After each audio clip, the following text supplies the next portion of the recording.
Ready?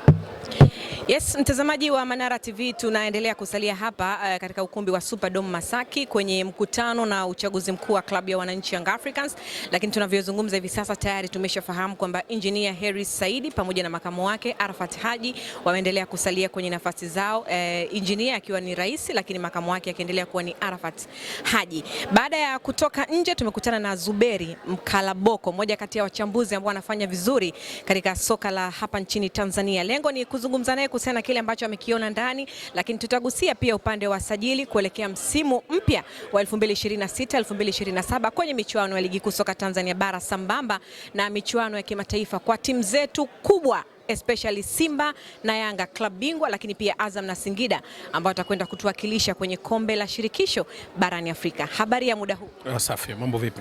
Salama kabisa, heri. Niko poa. Nimefurahi kukutana na wewe. Nimeshukuru pia. Tulikuwa ndani wote kwenye uchaguzi na mkutano mkuu wa wananchi Young Africans, lakini tumeshuhudia Engineer pamoja na makamu wake wakiendelea kusalia kwenye nafasi zao. Engineer ameendelea kuwa rais, lakini makamu wake ameendelea kusalia Arafat Haji. Kwanza kwako, kwa kile ambacho kimetokea kwenye nafasi hizi mbili, ulilitaraji hilo? Engineer Hersi na Arafat ni nyama choma kwenye foili, haipoi. Ndio maana Yanga unaona wameona wanastafidi na wanastahili kuendelea kubaki na wakawaamini zaidi, kwa sababu moja kitu ambacho kinatazama katika uongozi ni matokeo, tena yale ya matarajio, na matarajio ni wakati wa uchaguzi kupitia ahadi. Hicho ndio kitu ambacho mashabiki wa Yanga, wanachama wa Yanga na hata walivyojipima baada ya kutangaza uchaguzi wakaona hawa watu hatuwamudu, kwa sababu ni nyama choma kwenye foili, haipoi.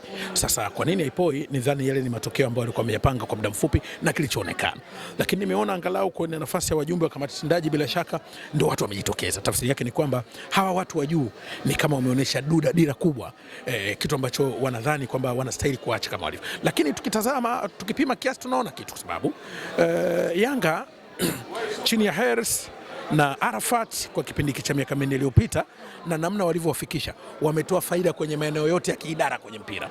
Wametoa faida kwenye idara ya biashara, kwa maana finance. Tunaona timu yao imeongeza mikataba, thamani imekuwa kubwa. Leo tumeshuhudia budget ya zaidi ya bilioni 6, maana yake bilioni 29 msimu uliopita. Sasa hivi wana makadirio ya budget ya bilioni 34, lakini unaona mpango wao wa fedha kwa upande wa usajili wa budget ya timu kutoka bilioni 10 na kwenda bilioni 13.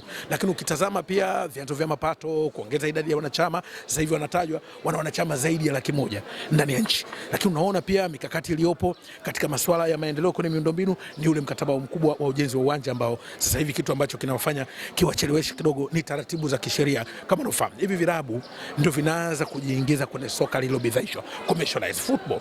Kwa hivyo serikali imeweka taratibu ambazo huko baadaye kusije kukatokea migogoro. Ndio maana vinatakiwa viwe virabu vya wanachama, vinafanya mabadiliko ya kisasa yanayohitaji uwekezaji wa hisa kwa ushirika. Ndio kitu ambacho nakiona, na wao pia kama tulivyosikia kwenye mkutano wao, kuna mambo hayako sawa. Kama yakikamilika wepesi utakuja. Sasa watu wanaangalia haya matokeo yote yanaletwa na nani, lakini kingine ushawishi wa kibiashara na uaminifu. Unajua football ama biashara yote inataka ushawishi wa kibiashara na uaminifu.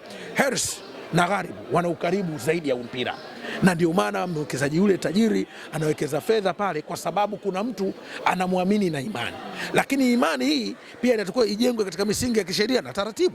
Ndiko ambako Yanga sasa wanapita kwa transformation ambayo ikikamilika pia hata wewe unaweza kukaa pale ukaongoza, kwa sababu taratibu zipo. Sasa hakuna kipindi kigumu kama kuanza, na kuanza mwanze na watu sahihi ambao watafanya jambo liende kwa wepesi. Mimi nafikiri Young Africans wamepima kwamba kuwa na Hersi ni kama dhamira iko wazi. Lakini tukirudi kwenye idara ya ufundi, kwa mara ya kwanza katika nchi wanatambulisha klabu zetu kubwa mpaka timu ya chini ya miaka 13 ambayo imepata mafanikio.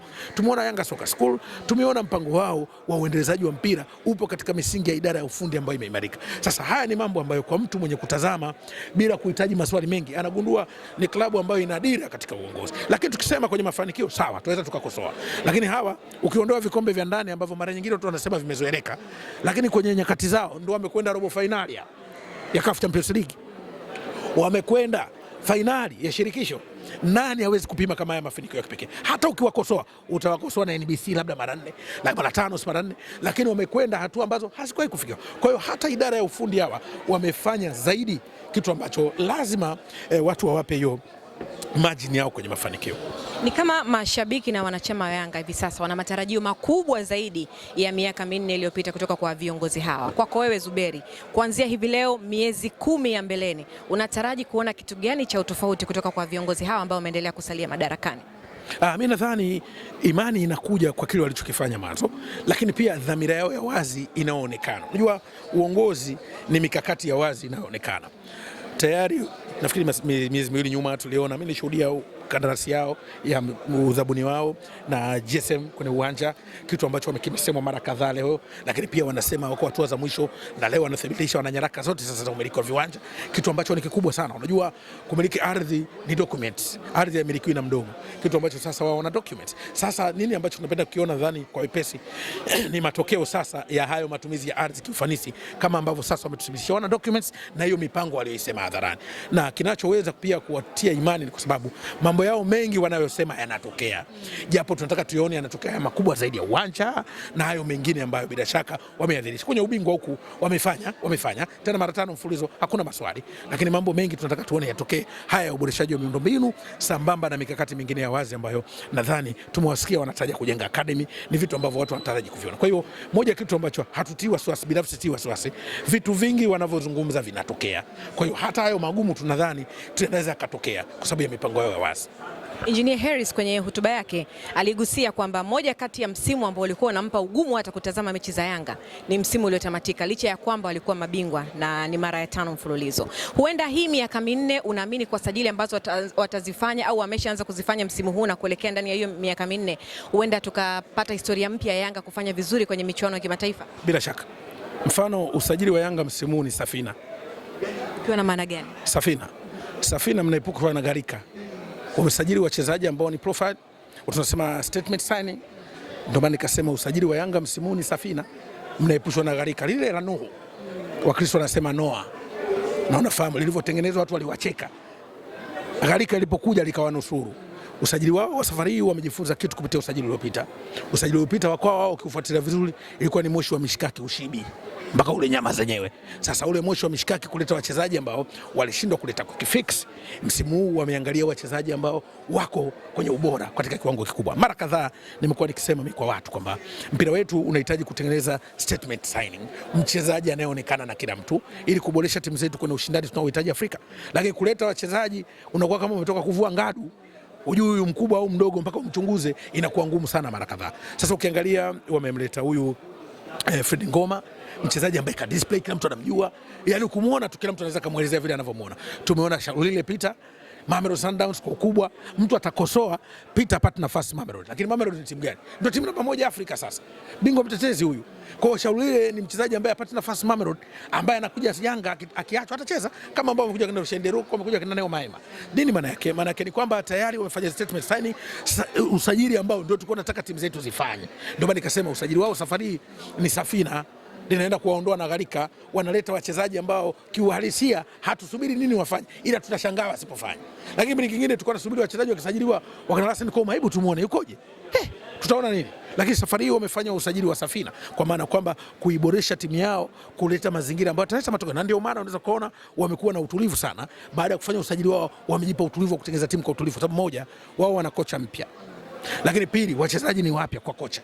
Lakini sasa wanakwenda kuiboresha timu yao katika mazingira yao, lakini pia watakuwa na tactical flexibility. Unajua, unapokuwa na timu ambayo ina idadi kubwa ya wachezaji bora wenye uwezo, kocha inampa nafasi ya kuwa na mabadiliko ya kimbinu na mahitaji ya mechi, kwa sababu una watu, ukichungulia kule Mzizi anacheza kama Kishandu anayekimbilia iPhone, kazi ya kutosha. Kwa hiyo unachagua tu kwenye mechi, Kishandu wangu aanze ama amalizie shughuli watu wakichoka. Lakini ukirudi una watu kama yule Mzambia wana kasi nzuri, na ukirudi una Shalulile, Depu unaye kwenye timu, Max unaye.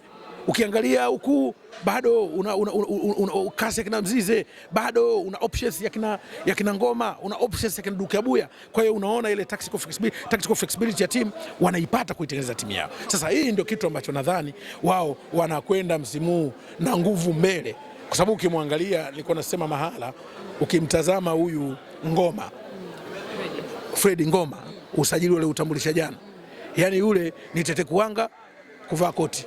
Kwa ni kama taswira njema ndani ya Yanga imeanza kuonekana baada tu ya utambulisho wa wachezaji ambao wameanza kuwatambulisha, lakini tumeambiwa pia bado vyuma viwili. Nimesema kikosi cha Yanga msimu ujao ni Tete Kuanga na koti kwenye joto utalivua.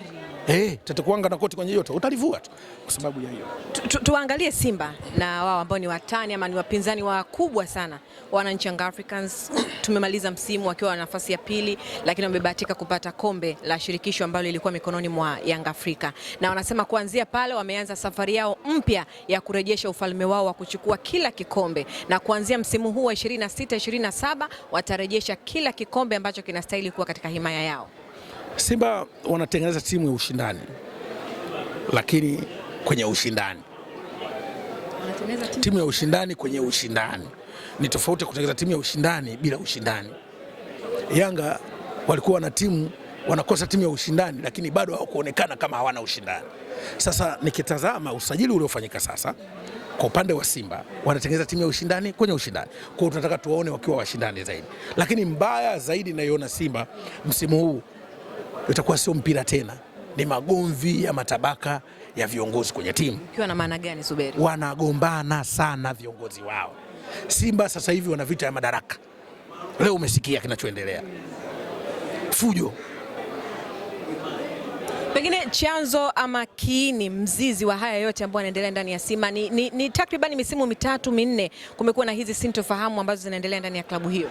Tatizo la Simba, wanaifanya dagaa iwe kipande cha papa iongezee chumvi. Simba wana tatizo la kikanuni kwenye katiba yao, lakini kanuni hii na katiba yao imerekebishwa na serikali. Baada ya warudi kwenye marekebisho, watu wanataka kubaki madarakani kinyemera. Sasa leo inaonekana mwenyekiti Mangungu kasoma taratibu, kabadilisha uongozi, huku bodi ya zamani inamtangaza kama muhaini. Sasa ukiangalia uwezo kuongoza club katika kipindi ambacho watu hawaaminiani. Alafu ni klabu ya kibiashara, watu wameweka fedha pale. Jairut kaweka fedha, Mohamed kaweka fedha. Wao kwa nini wanagombana? Sasa ukirudi kugombana, liko tatizo mahala. Ni taasisi ambayo haiamini kwenye matiko lake ambayo ni katiba. Kama mwenyekiti anaweza kaitisha kikao, akatoa taarifa, alafu anatoka mtu anaandika barua, anakanusha habari ya mwenyekiti, tafsiri yake ni klabu ambayo viongozi hawana msimamo na hawana maelewano. Na ushahidi upo. Wakati mwingine mtu atatoka ataizungumzia Simba kama ni ya mtu. Wakati mwingine mtu atatoka Simba ataizungumzia kama ya wanachama. Sasa hili ndio tatizo la klabu ya Simba. Na bila fikiri wanachama wa Simba wote kama wananisikiliza waichukue kauli yangu. Warudi kupigania maslahi ya timu yao kwa katiba. Sio makundi ya watu wanaotaka kunufaika na Simba. Wamegawanyika hawa, kuna timu kuna timu ya Mangungu. Mangungu ndio timu ya wanachama. Simba itokane na katiba, itokane na mapenzi kwa viongozi. Na hawa ukiwaambia hivyo wanakasirika. Mara kadhaa mimi nimekuwa nikiwaambia Simba isitokane na mapenzi kwa viongozi, rudini kwenye katiba. Hawa Yanga mnawatazama, hawaitengenezi Yanga ya Hersi kwa kiongozi tu, wanaitengeneza Yanga ya mtu yote anaweza kutoka hata Tenende Kiela akawa kiongozi pale Yanga Africans. Ukamleta mtu yote akawa kiongozi kuliko kuibakisha timu ambazo waongozi watakuwa wanatokana na makundi yao na magenge yao. Sasa Simba inaondoshwa na magenge. Hata katiba imerudi, watu hawaaminiani. Hilo ni tatizo kubwa ambalo nadhani kuna haja ya kuangalia namna bora ya kuiboresha timu. Zuberi, tumalize na mchezo wa ngao ya jamii, mchezo ambao utawakutanisha watani wa jadi ama mapacho wa Kariakoo, Young Africans dhidi ya Simba Sports Club tarehe 12. Hiyo mechi ni dhoruba zaidi kwa sababu itaamuliwa na quality, nani kasajili vizuri na wachezaji wanaleta matokeo gani kiwanjani.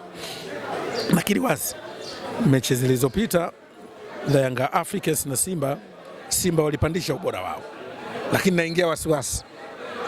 Usajili waliofanya Yanga ni ule wa mahitaji ya udhaifu waliokuwa nao msimu uliopita.